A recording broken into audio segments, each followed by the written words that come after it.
It is great to have voiceover A-lister Dave Fennoy. Dave, it's so good to talk to you. Well, Bill, it is my pleasure. We have a mutual admiration here because I like what you do, and especially the education that you provide in voiceover.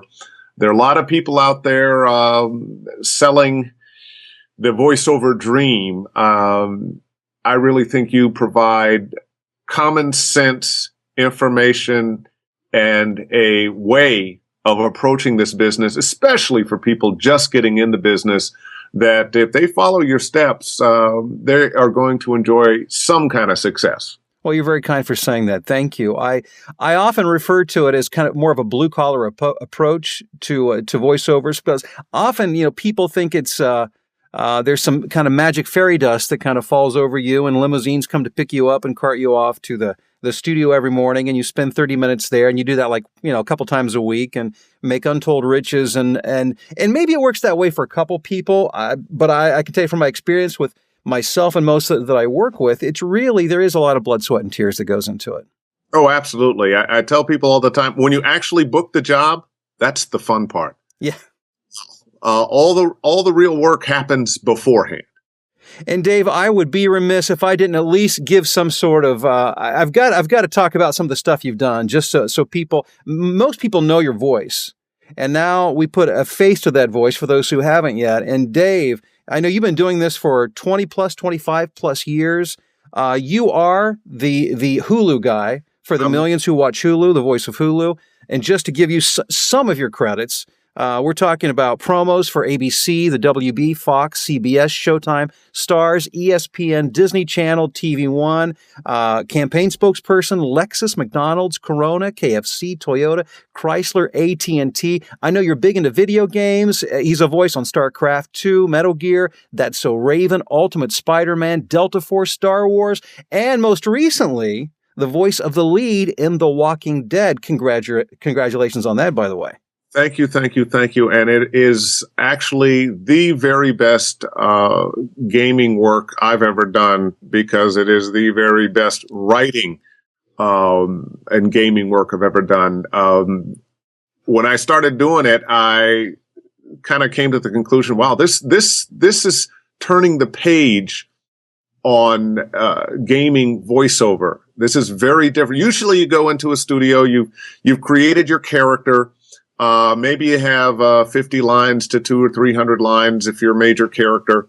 And you've got your greeting lines, you've got your agreeing to do something lines, you've got your ordering lines, you've got your battle attack lines, you've got your taunting lines, your dying lines. If you're coming back from the death, you're coming back from death lines. But they could be said to anybody.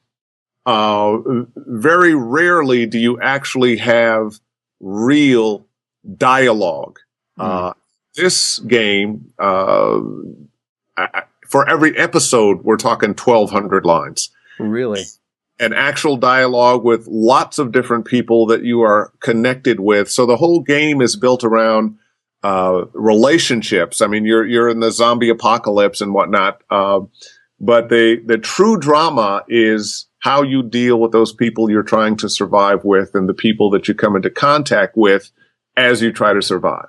Now, I've caught some of the previews online, and really nice stuff. And I really particularly enjoyed your work, the part of that I've gotten to see. Now, it hasn't hit the streets yet, has it? It actually has. Oh, did it? Okay. Dropping it one episode at a time. I think they started in May. And I just did the last session, the last pickups for episode 5, this last Friday. Okay.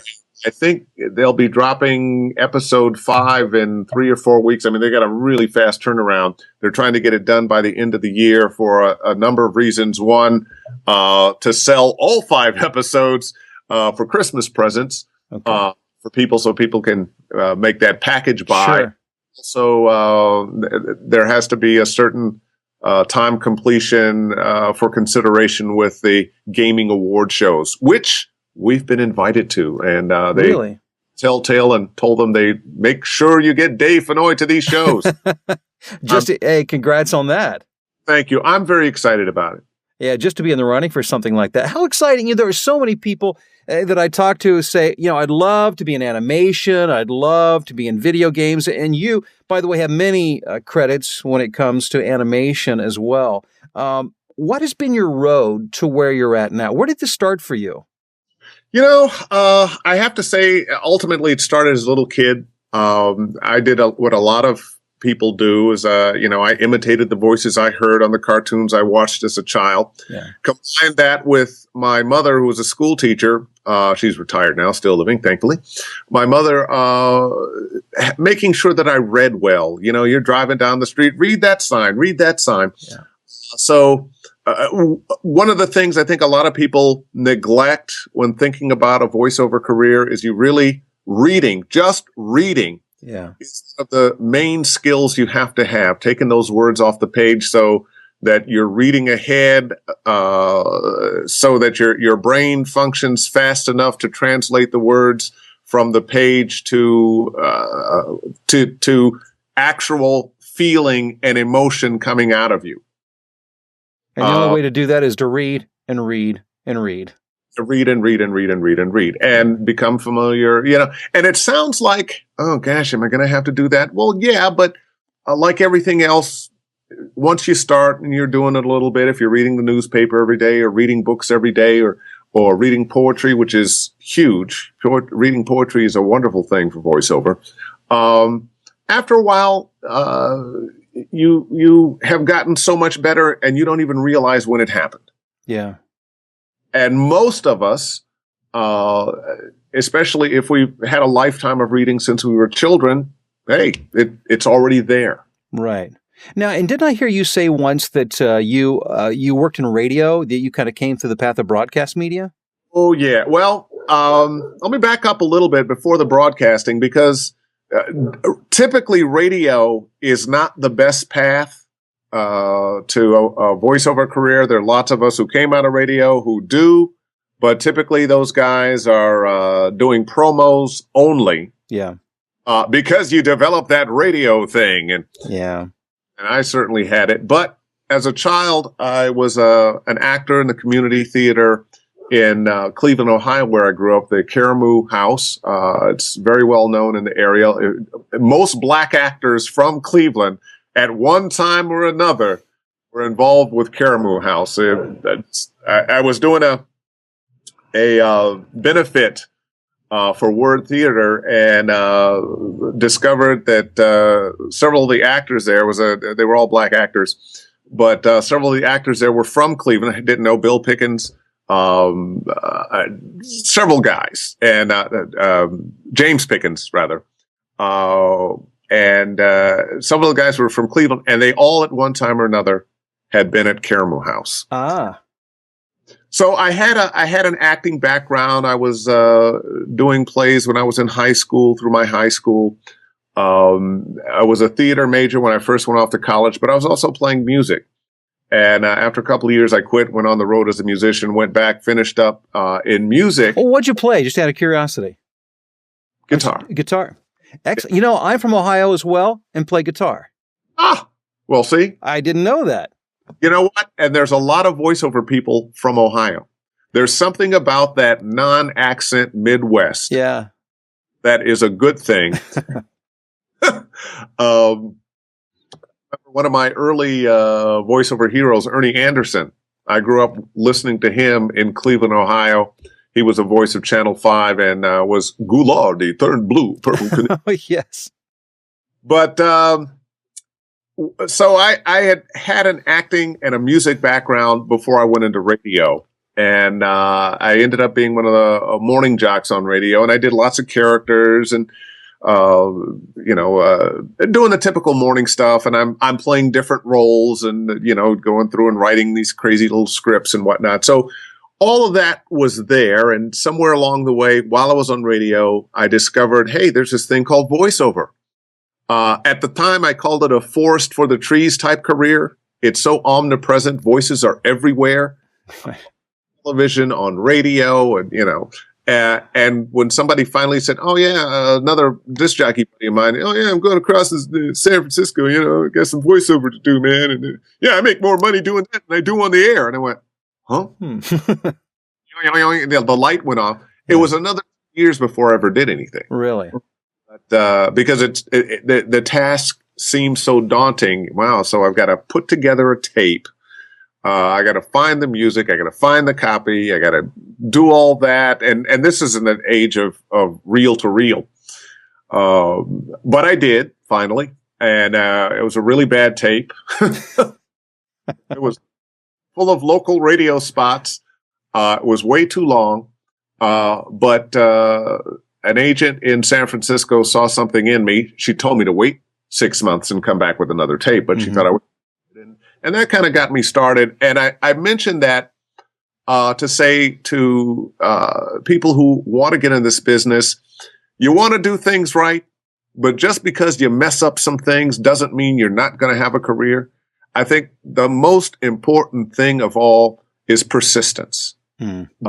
Be open to learning, be open to changing, be open to listening to various people, especially people who are success. When you see the money things, if you want to learn how to make $1 million, talk to someone who's made $1 million, and that holds true for voiceover. And once again, I bounce that back to you, who you've developed a very good career. You do a number of different things, books and education and commercials, in-store announces, and somehow you find the time to teach. How do I haven't figured out how I do that, but somehow I think you find times for the things that you absolutely love to do. Well, I after watching a number of your videos, and I'm just kind of pumping you up a little bit here. After watching the videos, you had no idea I was watching. I just got a sense of you. I just got a sense that one, you love doing what you do, voiceover, but you also love sharing the information. And I have dropped in, unannounced to lots of different, voiceover teachers and gurus and ninjas and senseis and what. There's something about what you do that just makes a lot of sense. And you really do come from the heart. And I have recommended you to a number of people. Oh, well, thanks, Dave. I do appreciate that. And I always think back, and I think there are two groups, well, very broadly speaking, two groups in the voiceover community. There are those who are really trying to find their way and just figure out, how do I get this ball moving and started? And that was me 7 years ago. I also came out of a broadcast background and really didn't have a clue. And I remember spending countless hours and days and weeks searching the internet, trying, finding bits and pieces of good information, found some very generous people who shared information, finally kind of put it together to where I could run with it, which kind of motivates me to do a lot of what I do. And then I think there's another group that have done this for quite a while, many of whom have seen pretty good success along the way. But all of a sudden there's a, I shouldn't say all of a sudden, it's happened over time, but a shift in the marketplace and how work is done and distributed and how you get work. Can you speak to that? What's been, from where you sit, in your perspective, what have you seen happen? There's been a huge change, just like technology has changed everything else in our lives. It certainly has changed voiceover, and anyone starting today, what their approach to it should be. If you tried to do it the way I did it when I got into business, you're doing it all wrong. And it's also one of the realizations I had to come to. I have had a long and fairly successful career. As with anything, there have been ups and downs. But there was a point where I was having some downs, and I was blaming the economy. Oh, Bush did this to us, and so forth and so on. And yes, the economy was bad, and certain clients I had that I had come to count on that were weekly, monthly, good money clients went out of business or stopped producing the shows they were doing. And I found myself, not making the money that I was making and having to cut back on things and scratching my head and wondering what the hell happened to my career. And what I realized was I hadn't been keeping up with the changes in the marketplace.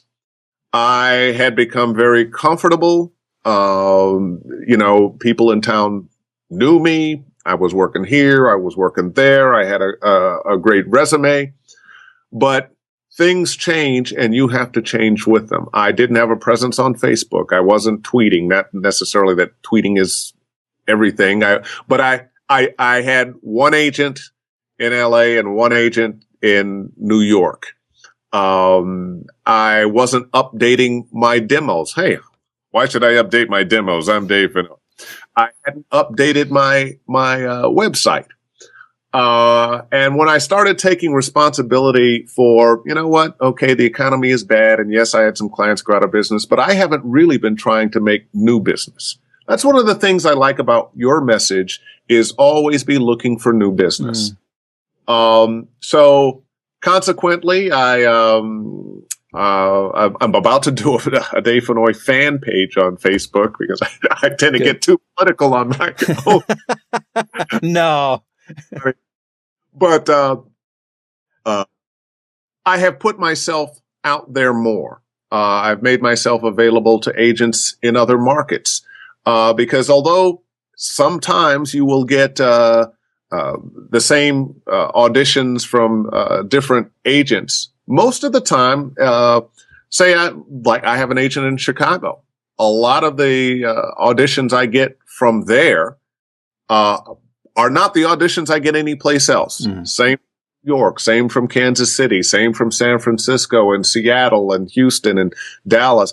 So it opens up my opportunities to audition for more things. And just like the old salesman tell you, yeah, son, you got to throw a lot of stuff up on the ceiling. See what's the more opportunities you have to audition, the more bookings you're going to get. Yeah. It really is a numbers game. And as much as you hate to say that, because it is an old sales adage, but it really is true. And I think my observation has been a lot of people that kind of fall off the path along the way are simply people who quit throwing stuff against the wall, going back to your opportunities, looking for opportunities and auditioning. And a lot of people just get tired, and it can be a grind. And I always liken it to back in the day, I ran a couple of marathons, and I remember what it was like that you didn't see, every day you just had to know you had to go out and eat that elephant one bite at a time, and it didn't always taste good and it wasn't pleasant. But if you can do the same in voiceover and do the things that are required, then, at some point you can be sitting back doing a Skype interview talking about how you made it to where, to where you're at. Yeah. And we're talking about that. And I think that's very, very important. But I also don't want to lessen the importance of talent and being prepared for the job of voiceover. Most people, I think, concentrate on that, but not necessarily on what we've been talking about. Is how do I get work once I've gotten myself ready to do the work. But I still getting ready to do the work, being able to do the work, getting your instrument perfected. And I really think of voiceover very much like a musician, I guess, because I have a musical background, that everybody thinks it's easy because everybody talks. Right. But taking those words off the page, making them really mean something, and filtering somebody else's words through the uniqueness of yourself and having it come out that you touch people's heads and hearts is the real magic. Right. So it really is those two things. You have to be able to deliver, and you've got to go ahead and sell yourself, market yourself. Well, Dave, the whole purpose of these interviews and the information that I put out is just to empower people to be able to go out and do and accomplish, the dream that they have for themselves. And the information that you've shared, I just think it's rich. And I just want to encourage everybody who's listening to this to take that to heart and not just see it as, well, it worked for Dave Fennoy, but, I couldn't do that. But if you do dedicate yourself to doing the right things, to developing the instrument and then doing the disciplines on a daily basis that it takes to maintain and improve the instrument and to market yourself, that, who knows where that could lead. And you're such a great example of that. Well, thank you, Bill. One other thing I would say, so many people try to be somebody else and we've all been guilty of it. I bet you were when you were starting out, once again, I'll take it back to the musicians. When I learned to play the guitar, I wanted to be Jimi Hendrix. Yeah. So I did everything I could to play like Jimi Hendrix. What I learned was, okay, learn his licks, but you gotta make it yours. You've got to be you, because there's already a Jimi Hendrix. A lot of people come into the business. They want to get into trailers, and they want to be Don LaFontaine, who has left us. But Don's voice, I was a friend of Don, and when you talk to Don, that was Don's voice. Don didn't put anything on. That was Don. Mm. You have to find your voice and be true with your voice. And that will strip away so many layers of making it sound right and believable and real. Once you accept, okay, this is the voice I have, this is the instrument I'm working with, how do I make this voice, this person that I am, relate to the listener? And there's a certain vulnerability that comes with that, because then it's you. I mean, you're putting yourself out there, not your impersonation of somebody else. And so it does make you feel a bit vulnerable and naked to do that. But I think you're right. I think that's the only road to true success. Absolutely. Absolutely. That said, I do a lot of different voices, but it's still you. It's still me. Yeah. And it's somebody else's words translated through my experience. Right. Right. Dave, this has just been so good. I so much appreciate your time. You certainly are and a voiceover A-lister, and the words that you have to say carry much weight. Your opinions are born out of a lot of experience. I mean, you know of what you speak, and you're such a kind and generous person with your time too. And I know you are a great contributor to the voiceover community. So for all of those watching, listening who have benefited from your advice, I say thank you and continued success. Well, thank you. And Bill, right back at you. Like I say, I love what you do. And anybody who is trying to get in this business and has not discovered you should. You get the Dave Fennoy seal of approval. Is that the big thumbs up? That's the big thumbs up.